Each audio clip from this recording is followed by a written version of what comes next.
In fact, if you believe the image on the carton is where you're getting your milk from, you're deceiving yourself.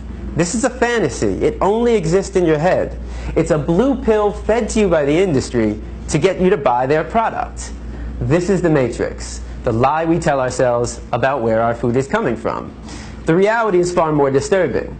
90 to 95% of the milk, the meat, and the eggs that we consume in the United States are coming from these conditions. In fact, every year in the United States, 10 billion, right? 10 billion are being slaughtered for food. So what that works out to be is that every second in the United States, 300 animals are killed, just like that. So 300, 600, 900, 1,200. By the time I'm done talking today, there'll be over 1 million animals that have been slaughtered. And most of us don't even blink an eye. I mean, how is it possible that in the United States of America, we can slaughter 300 animals every second and not question that? Because of the story we've been told. The story justifies the action. If you say it enough times, you actually convince yourself that's the truth. How many of you were taught as a child you need to eat meat to get protein?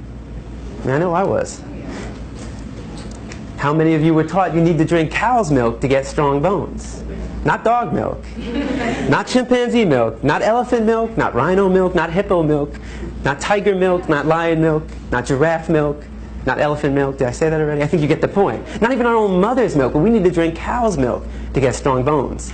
The absurdity of drinking the milk from any other species and any other being besides our own mother, when it's said enough times, loses its absurdness. Now, the first thing we've been taught is that our diet is natural. We eat meat, dairy, and eggs, so therefore it must be natural. So let's find out. Now, you have two images on the wall. I want you to tell me all the thoughts that come to mind when you see the image on the left. And don't be afraid to scream out.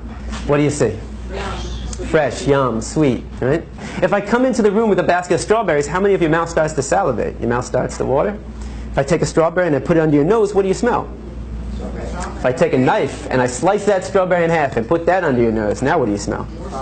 Notice how all the sensations remain the same. You see a strawberry and it looks like a strawberry. You smell a strawberry and it smells like a strawberry. And you take a bite out of a strawberry and surprise, surprise, it tastes like a strawberry. Exactly, it's a strawberry. But what thoughts come to mind when you see the image on the right? Cute. You know, when I go to a classroom, you'll get half the kids who say, oh, cute. Animal, pig, Wilbur, babe. So half the class will see an animal, and the other half of the class will see bacon, sausage, ham, pig, sweet pork, and hot dog. They'll see a food. It's one or the other. You're either seeing an animal or you're seeing food. Now, what would happen if I took one of the pigs, living, brought him into the room right here, and put him right in front of you? Does that change it? Now what do we see?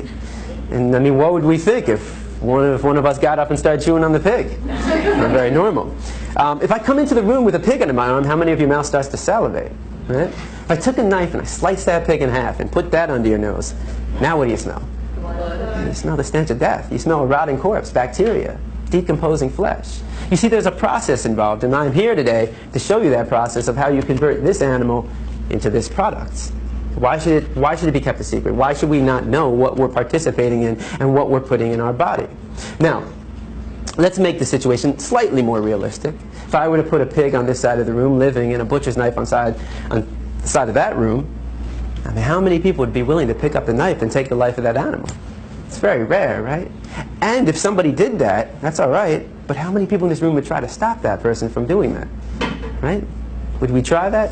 Of course. That's compassion. I mean, that is the greatest quality of the human race. There's no other species on this planet that has that level of compassion to extend to all living beings.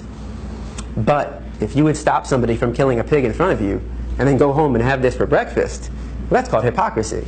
You know, just because it comes in a nice, neat package all dressed up in your supermarket, just because you didn't take the knife and shove it through their jugular, just because you didn't get blood on your clothes, and just because you didn't hear their screams doesn't mean you didn't participate in the killing.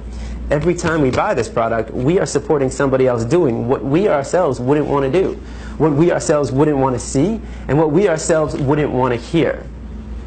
Now, if you still see bacon, sausage, and ham when I bring a pig into the room, what happens when I change it? Ah, right? It's the common response. Now, I've never heard anybody say yum. Nobody ever sees dog feet, hot dog. So, why not? Why don't we see a food? We've been accustomed to view this animal as our pet. The cultural story for us is, this is your pet. In another culture, certain parts of the world, they eat cats and dogs. That's their culture. That's their story they've been told. And how do we feel about that? A lot of people think it's disgusting, right? I imagine every one of you probably thinks it's disgusting to eat a dog. Why would it be disgusting to eat this animal and not disgusting to eat this animal? Why would it be wrong to eat this animal and right to eat this animal? And most importantly, why would it be wrong to kill this animal and right to kill this animal? Culture. It's culture. It's the story. It's the matrix that we've been told. But culture is just a story. That's all it is. It's just make-believe. What I'm concerned with is what is natural to the human species. Because every culture has a different story. So let's take a 3-year-old from any country in the world, and you put that 3-year-old in a room, and you line up 5 animals in front of that 3-year-old.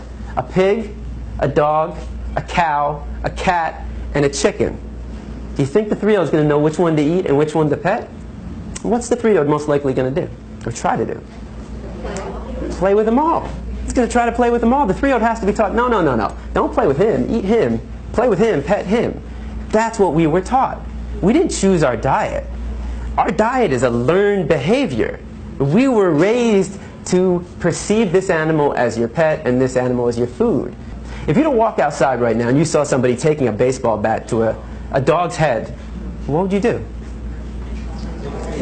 You take action. At the very least, you'd call the police because you recognize that as a violation of this animal's right to be free from harm. Now, if you were to walk outside right now and you saw somebody taking a baseball bat to a pig's head, would your emotional response not be the exact same thing?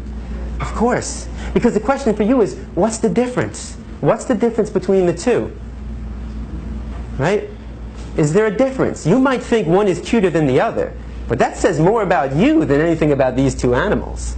You know, a lot of kids will say, well, the nose looks different. But I say, but they both got a nose to smell. Some kids will say, well, he's got hooves and he's got paws. I say they both got feet to walk and run. Some kids say, well, his ears are going up and his ears are flappy. They both got 2 ears to hear. They both got 2 eyes to see. They both got a heart to beat and a mind to think. And the reason why we would take action for both of them is because we recognize the equality between them and not the difference. Any difference is insignificant. The similarities, though, are striking. We know they're equal, yet every time we sit down for a meal, we create that separation. We create that inequality.